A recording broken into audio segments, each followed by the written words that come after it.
Our topic for discussion today is women and illegal migration. We're going to hear stories. We have the right people here to talk to us about the dangers of migrating illegally.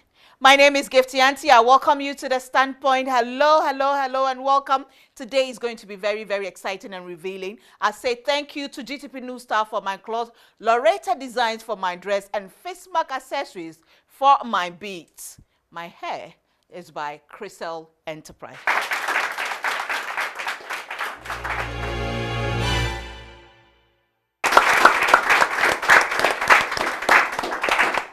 All right, welcome back to The Standpoint. If you just joined us today, we are talking about women and illegal migration. And seated right opposite me is Madam Belinda Ajua Sika Enim, ACOI, MMB. MMB is Migration Management Bureau. Yes, good to have you on The Standpoint. Thank you. And next to her, I have Mr. Eric Opoku Ware, President, SAHARA Hustlers Association. He has hustled. Yeah. Good to have you on The Standpoint. Thank you. Next to Mr. Opoku Ware, I have Madam Pamela Kujo. She's also an ACOI, Second in Command, Migration Management Bureau. Welcome to The Standpoint. Thank you so much. Mr. President of the Hustlers Association. Tell me about your association. My association comprises a lot of people who have traveled across the desert and across the sea illegally, you know, and we've faced a lot of troubles and dangerous situations, and I've come together to realize that what we went through was because of lack of information, and so we are giving out information to save lives. Information. Do you have women as members of your association? Yes. Where did you go to? I went to Libya, and I've been through a lot of European countries to actually see what they have been through, the illegal immigrants are going through, and study their situations. Tell me some of the stories that the women go through, some of the things that the women you've come across go through. Yeah. Another aspect of it, I don't know if it falls within, you know, what we're talking about, but sometimes they put all sorts of things in their bags. Drugs and other items that are not allowed into those countries unknowingly, and they take it. And somewhere along the line, they're busted. I tell you of a situation I know about in Germany, a Ghanaian girl. She didn't even know what she had been given. And her own uncle sent her, packed her things. She's still in jail. This story you are saying is real. And I know that especially with migrant smuggling, as Mr. Boidi gave us the definition, right. You pay money and your documents are facilitated and you are aided to travel abroad. Now, these people who smuggle the migrants, sometimes you see the payment could either be financial or other material benefits. Right. So sometimes they can tell you that you are going for free, but you carry this along. Yeah. That is your mode of payment. Payment. And for the women involved, sometimes the payment is sexually. You'll be sexually abused and given a visa to travel. It is done. And that is very sad to hear and to know, but it's real. So this is a very clear connection or linkage between irregular migration or migrant smuggling, as we are discussing, and other security issues. Because what you are discussing, carrying drug, yeah. When you are busted, you are seen as a security threat. Yeah.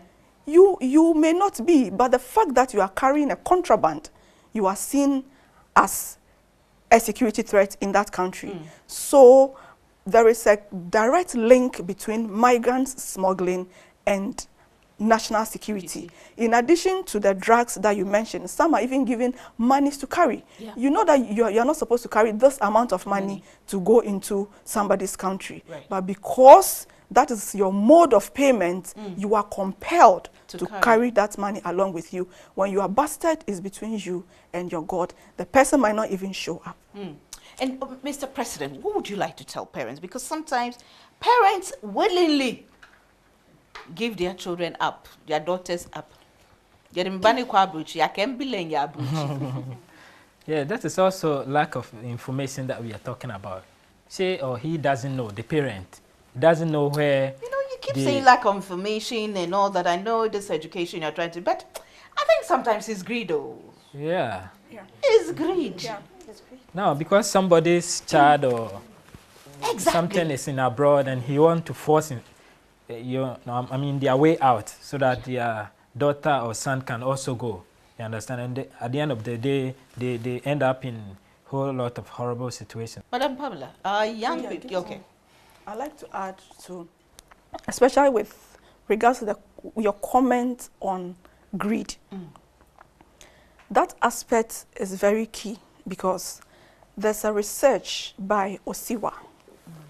And the conclusion of the research is that in West Africa, the research was done in Senegal.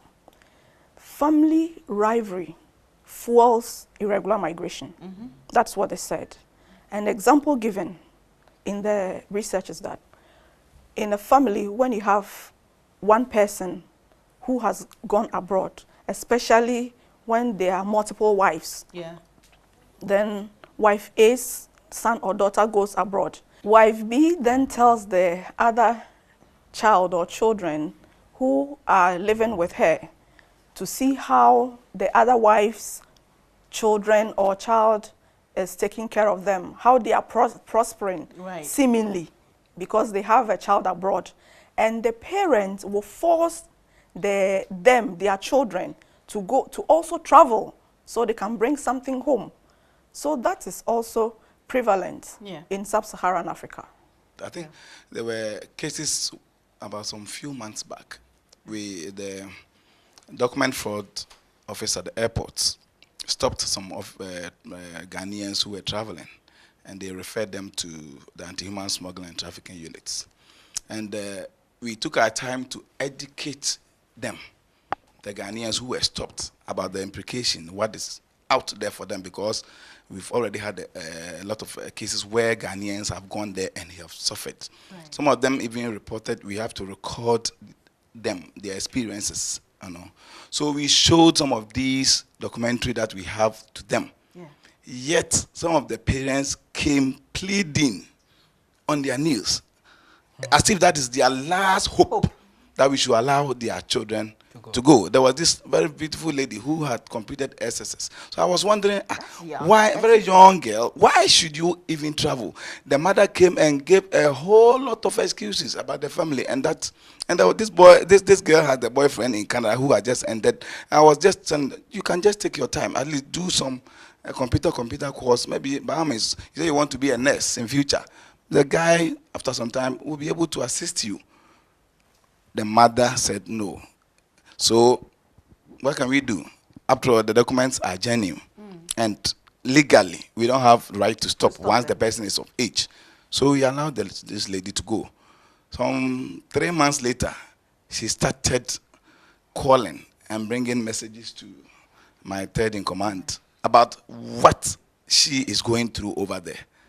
And that I requested that she let the mother come to the office and report officially so that we know what steps to take. And that's the mother, yes, because of the way we educated the mother and this lady, and they said no. By hook or crook, they have to get the girl must go. So that's ended. So greed, apart from lack of information, some of them get the information, but they still think that is where they must be before life will be better for them. Exactly. Yeah. Exactly. We become too competitive and in a rush to make it. In a rush to make it. You're watching The Standpoint. The Standpoint is supported by the African Women's Development Fund. Very soon, Ghana Immigration Service will come and sponsor us. So we give more information. We say thank you to EcoSpa Mineral Water. Matame decorates the set with all the port, beautiful port you're seeing here. And also thank you to Fistmark Accessories for my beads. Baba, provides the makeup, and Makeup and More applies the makeup for us. We also aired on ABN TV on Sky Channel 235. So if you're watching, please, outside this country, you are in Europe, Asia, or North Africa, or parts of Canada, please get information to your people in Ghana, across Africa. Tell them the true stories of what you're going through, the struggles, so that they will not force and go through what you are going through. Because the best gift we can give to our younger ones is to make sure they don't repeat the mistakes that we have made. That's why I'm so proud of Eric and what he's doing. Though the name Hustlers Association President. Every president be president now. We take a short break, we'll be back.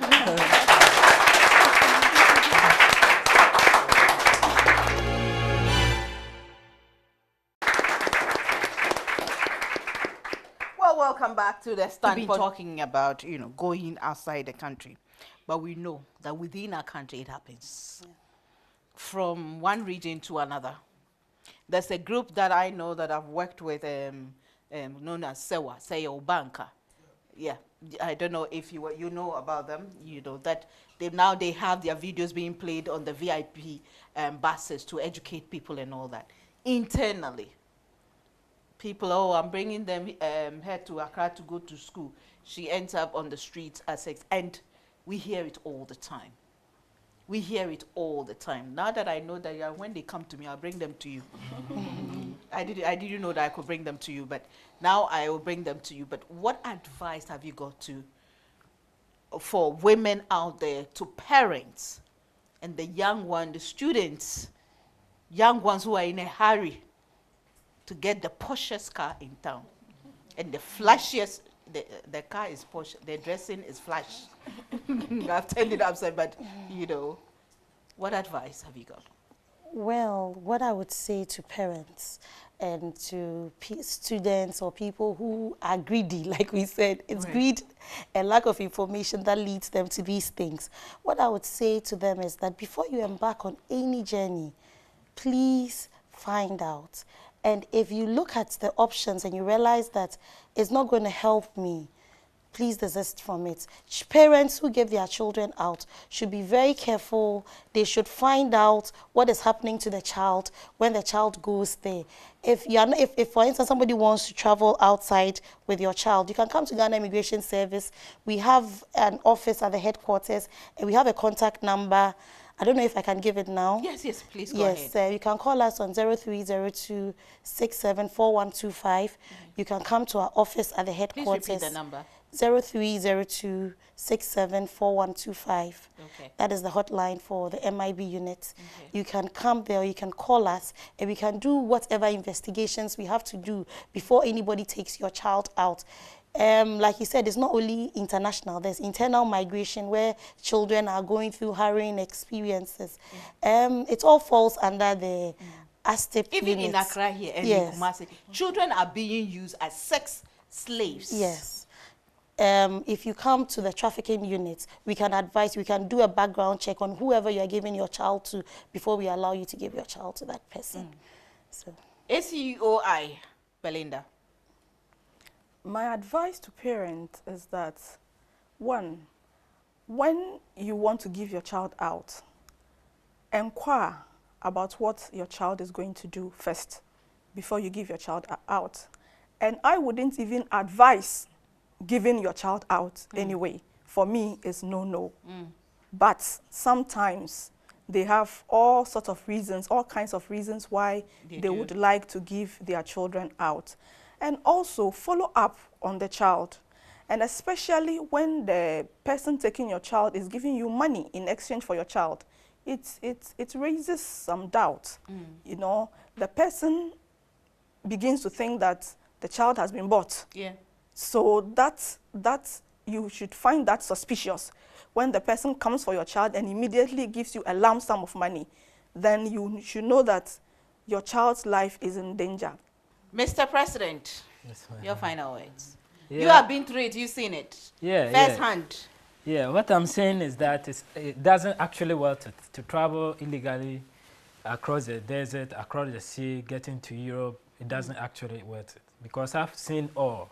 I've been through to Niamey, to Libya. I've stayed there for 5 years, to Egypt, Morocco. And then I've been to Europe to visit them all over, to Milan, to Geneva, to everywhere in Europe. I've been through there, visiting them, analyzing their situation, and I realized that eventually it doesn't actually worth it. Because people, churches feed people, UN feed people, you understand? The chances are 50-50.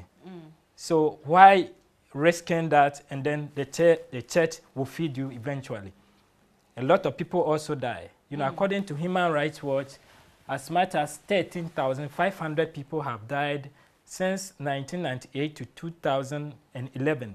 And only 2011, 1,500 people died. You know, so it doesn't actually worth it. You can die, you can go. So it's 50-50. So why risk your life to that extent? You're not going to pick the gold bars over there. So it actually doesn't worth it. I like that bit. You're not going to pick up the gold bars. After all, they come to our country to get the gold, you know. But so if people want to get it, because sometimes it's easier for people to come to people like you than go directly to the immigration, you know. And please, they are your friends. You going there to report doesn't mean they will arrest you. No, they won't.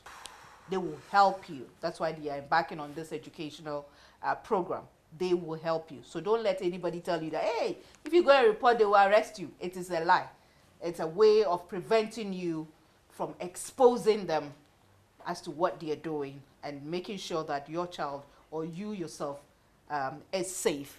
Yes, boss. How can they reach you or get in touch with you? Yeah, we have organization, and I'm heading it.